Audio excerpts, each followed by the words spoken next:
Muito boa noite, meus queridos irmãos, minhas queridas irmãs. Sejam muito bem-vindos aqui ao canal do YouTube do nosso lar, São Carlos, interior de São Paulo.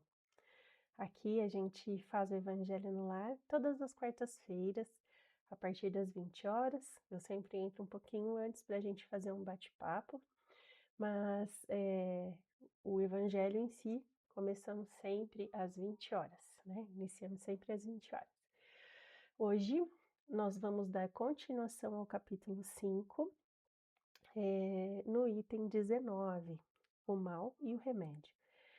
Infelizmente, eu não estou ao vivo com vocês, estou ainda de férias, mas fiz questão de gravar esse vídeo para vocês curtirem comigo o nosso Evangelho no Lar e para a gente não faltar.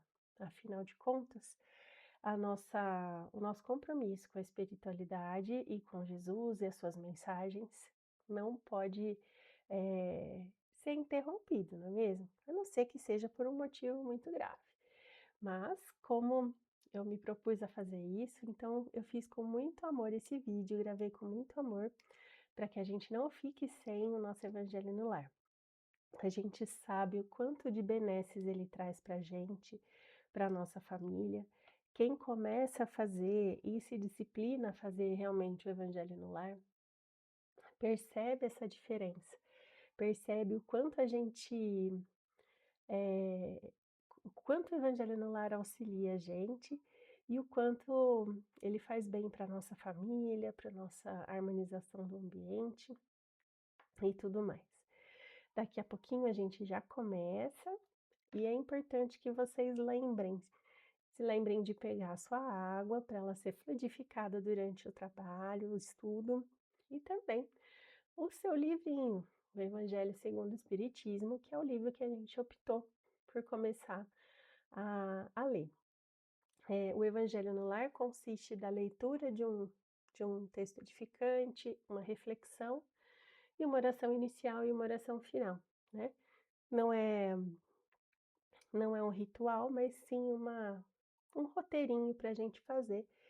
E com certeza a gente, seguindo esse roteirinho, que não dura mais de 20 minutos, 30 minutos na sua semana, com certeza você vai ver o quanto de benesses você recebe. Se você ainda não sabe, você pode fazer o Evangelho sozinho, sozinho entre aspas, né? Porque nunca estamos sozinhos, a gente sempre está com a espiritualidade, com Jesus. E também a gente pode fazer no nosso lar, com a nossa família. O importante é que ele seja feito sempre no mesmo dia, sempre no mesmo horário do dia, no mesmo dia da semana, né? E no mesmo horário do dia. E se você quiser, é muito bem-vindo a participar aqui conosco do nosso Evangelho, porque a gente une os nossos corações aqui, todo mundo que sempre vem, une os corações, a gente tenta pensar em coisas boas, inspirar coisas boas para a nossa vida, ok? Bom, pessoal, como eu disse, hoje a gente vai continuar no capítulo 5º, que está falando a respeito das aflições. Bem-aventurados os aflitos. E a gente está tentando entender por que Jesus explicou isso para a gente. Por que Jesus falou isso lá no Sermão da Montanha, quando ele falou sobre as bem-aventuranças? Será que, se eu sofrer aqui, tá tudo bem, e daí quando eu for lá para o lado do plano espiritual, será que vai estar tudo bem se eu sofrer aqui, lá eu não vou precisar sofrer? A gente tem visto que depende da maneira como a gente encara os nossos desafios, as nossas aflições, os nossos sofrimentos. Mas hoje a gente vai continuar na instrução dos espíritos, e hoje é o espírito de Santo Agostinho que vem nos falar nessa lição, na lição 19. Então, deixa eu parar de falar, que eu já falei demais. Tá dando 20 horas, estamos chegando próximo aí das 20 horas, e eu gostaria que vocês viessem comigo, então, se unissem a mim numa oração, numa reflexão aqui. Assente-se aí onde você está, Fique bem confortável, se quiser fechar os olhos, feche, se preferir não feche. Faça uma respiração mais profunda e na expiração deixe ir embora aqueles probleminhas que estão te afligindo e abra espaço no seu coração para a gente ouvir a mensagem do nosso Divino Mestre. Agradecer primeiramente então a Deus, nosso Pai Criador, pela dádiva da nossa vida. Agradecer a Jesus por ter se sacrificado tanto para trazer sua mensagem de amor. E também agradecer aos nossos mentores que sempre nos inspiram, nos aconselham e nos mandam boas vibrações. Que a gente possa, essa noite, entender as palavras de Jesus à luz da doutrina espírita que tanto nos consola. E pedimos aos bons amigos espirituais que fluidifiquem nossa água, que ela possa servir de bálsamo salutar para as nossas dores, para as nossas angústias e também como um coadjuvante nos nossos tratamentos materiais. Que assim seja, graças a Deus. Bom, pessoal, como eu disse para vocês, hoje a gente vai continuar então no capítulo 5, item 19. E o item 19 é muito interessante o título dele. O título dele é O Mal e o Remédio. Então vamos lá. Será a terra um lugar de gozo, um paraíso de delícias, já que não ressoa mais aos vossos ouvidos a voz do profeta? Não proclamou ele que haveria prantos e ranger de dentes para os que nascessem nesse vale de dores? Esperai, pois, todos vós que aí viveis, causticantes lágrimas e amargo sofrer. E por mais agudas e profundas sejam as vossas dores, volvei o olhar para o céu e bendizei o Senhor, por ter querido experimentar-vos. Ó homens, dar-se-á não reconheçais o poder do vosso Senhor, senão quando ele vos haja curado as chagas do corpo e coroado de beatitude e ventura os vossos dias? Dar-se-á não reconheçais o seu amor, senão quando vos tenha adornado o corpo de todas as glórias e lhe haja restituído o brilho e a brancura? Imitai aquele que vos foi dado para exemplo, Jesus. Tendo chegado ao último grau da abjeção e da miséria, deitado sobre uma estrumeira, disse ele Jó, ele está falando aqui agora de Jó. Disse Jó a Deus: Senhor, conheci todos os deleites da opulência e me reduzistes à mais absoluta miséria. Obrigado, obrigado, meu Deus, por haverdes querido experimentar ao vosso servo. Até quando vossos olhares se deterão nos horizontes que a morte limita? Quando afinal vossa alma se decidirá a lançar-se para além dos limites de um túmulo? Houvesseis de chorar e sofrer a vida inteira, que seria isso a par da eterna glória reservada ao que tenha sofrido a prova com fé, amor e resignação? Buscai consolações para os vossos males no porvir, que Deus vos prepara, e procurai-lhe a causa no passado. E vós, que mais sofreis, considerai-vos afortunados da terra.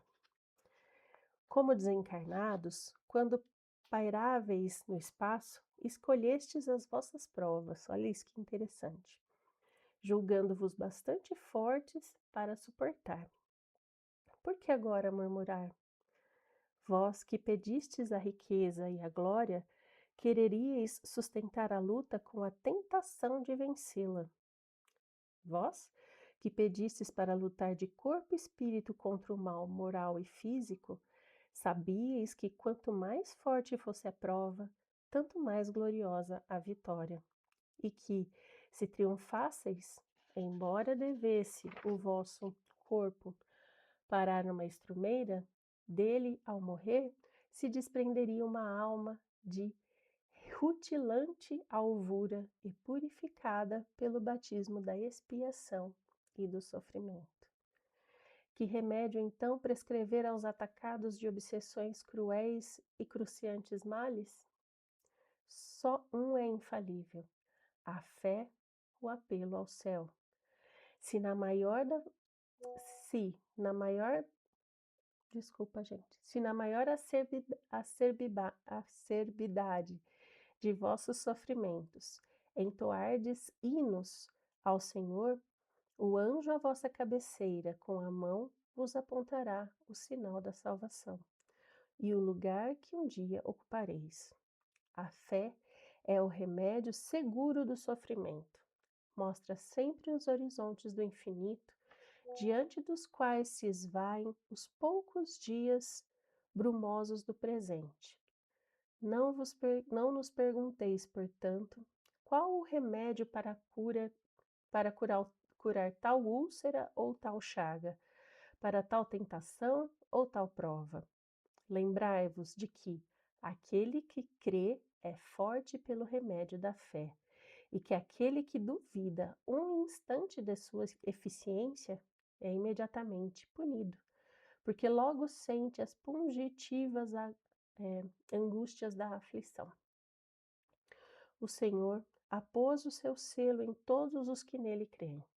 O Cristo vos disse que com a fé se transportam montanhas, e eu vos digo que aquele que sofre e tem fé por amparo ficará sob a égide e não mais sofrerá. Os momentos das mais fortes dores lhe serão as primeiras notas alegres na eternidade. Sua alma se desprenderá de tal maneira do corpo que, enquanto se estorcerem convulsões, ela planará nas regiões celestes, entoando com os anjos hinos de reconhecimento e de glória ao Senhor. Ditosos os que sofrem e choram, alegres estejam suas almas, porque Deus as cumulará de bem-aventuranças. Santo Agostinho, Paris, 1863. Bom, antes da gente refletir a respeito desse texto tão poético, tão sublime, né? Eu gostaria de falar um pouquinho a respeito do autor, que é Santo Agostinho. Santo Agostinho, ele era ateu, sempre foi ateu, mas se tornou filósofo, teólogo e escritor e um dos mais importantes, o mais importante padre da Igreja Católica Latina. Ele pregava muito a respeito de fé e de razão. Ele queria sempre entender as questões que estavam relacionadas ao mal, que ele dizia que o mal era simplesmente a ausência do bem. O mal não existia, o que existia era a ausência do bem. E ele fala muito, perdão, a respeito da salvação humana. São questões que sempre ele pensou e filosofou a respeito. Portanto, vemos que o texto é um texto muito bonito, poético, e ele fala a respeito exatamente da fé e da salvação, como que a gente consegue chegar na nossa salvação. Ele começa, né, então, exatamente fazendo um chamado para que tenhamos sempre fé nas horas mais difíceis e nas horas mais escuras. Algumas vezes nós achamos que o amor de Deus ele é demonstrado quando ele nos cobre de glórias, quando ele nos cura, quando ele faz aquilo que nós queremos. Sim, Deus demonstra sim o seu amor através dessas ações, mas também demonstra o seu amor quando nos dá a oportunidade de restituirmos, de repararmos, de pagarmos por os erros que praticamos, como já vimos anteriormente em outras lições desse mesmo capítulo. Normalmente pagamos em pequeninas parcelas e 1/100º daquilo que devíamos. Tal é a misericórdia de Deus. Ele fala também que somos, até quando os vossos olhares se deterão no limiar da morte, no horizonte que a morte delimita. Nós precisamos mais uma vez. As instruções aqui dos espíritos nos clamam a compreender que a vida após o desencarne continua. Na verdade, essa é a verdadeira vida, quando estamos num plano espiritual. Aliás, o plano espiritual é aqui também, afinal de contas, somos espíritos, não é mesmo? Não somos um corpo que tem espírito, mas sim um espírito que tem corpo, que estamos, né, habitando um corpo nesse momento. Mas vai chegar uma hora que não teremos mais esse corpo, então restará o nosso espírito mesmo. E sempre é importante lembrarmos que somos espíritos imperfeitos, né? E como tal, vivemos num planeta de expiações, onde espíritos imperfeitos e no início da sua caminhada evolutiva, estamos apenas mais ou menos no segundo degrau da nossa escala evolutiva. E para a gente alcançar o próximo, estamos aqui, ó, penando, não é mesmo? Ah, temos de todos os planetas habitados aqui, de todos os planetas criados por Deus, estamos ainda muito próximos da, de sermos um planeta primitivo. Ele cita aqui também o exemplo de Jó. Jó era um homem, tem a sua passagem na Bíblia, né? Ele era um homem que tinha tudo. Ele era considerado um homem feliz, pois ele tinha saúde, ele tinha uma família amorosa, ele tinha posses, ele tinha ah, o celeiro cheio, ele tinha vaquinhas e gado para ele para se sustentar. Era um homem muito ah, próspero. E no entanto, Deus resolve botar à prova a fé de Jó. E a um, Deus vai retirando as coisas que ele tinha permitido que Jó tivesse. E na Bíblia, Jó não deixa nunca, mesmo quando está na pior fase, quando já tinha perdido tudo, família, saúde, bens, tudo, casa. Ele até fala que ele estava numa estrumeira. Ele fala o seguinte: Senhor, conheci todos os deleites da opulência e me reduziste à mais absoluta miséria. Obrigado, obrigado, meu Deus, porque por haverdes querido experimentar o vosso servo, por dar oportunidade de que ele mesmo pudesse provar sua fé. Então vejam, com certeza um espírito muito avançado. Nós, no lugar dele, já teríamos nos desesperado, nos revoltado e não teríamos enxergado essas provas da maneira como ele. Será que a gente não pode, então, tentar ter um pouquinho da paciência de Jó, como a gente fala, ter essa paciência, essa resiliência, essa resignação, a dor, o sofrimento? Tudo isso são motivos realmente de desânimo, mas quando a gente tem a crença e a fé em Deus, a gente entende que, como nosso Pai amado, Ele nunca vai nos deixar de lado. Como um Pai querido, Ele sempre vai nos amparar. E aqui, como fala mesmo o texto, né? O título do texto é O Mal e o Remédio. Então ele termina falando que remédio que a gente pode prescrever para alguém que sofre, se não a fé e o apelo ao céu. Mas a fé é raciocinada, uma vez que Santo Agostinho unia os dois. Ele dizia que é importante crer para ter fé e ter fé para crer. Não, entender para crer e crer para entender. Muito interessante isso. E o Espiritismo oferece isso para gente. Essa fé raciocinada, essa busca pela razão, essa busca pelos motivos pelos quais a gente passa pelas coisas que nós passamos, não é?